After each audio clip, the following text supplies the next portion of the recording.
եւ պիտի արձանագրեմ, որ պատերազմի եռագլուխ կուսակցությունը ջախջախված է, բայց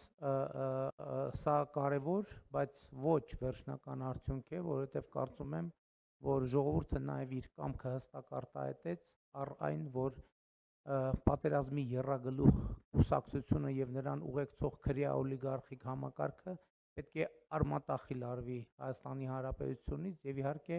սա լինելու է քաղաքական մեծամասնության եւ կառավարության կարևորագույն օրակարգերից մեկը, որը մենք պետք է իրականացնենք առանց հետաձգումների եւ շատ վճռական եւ հատուկ քայլերով։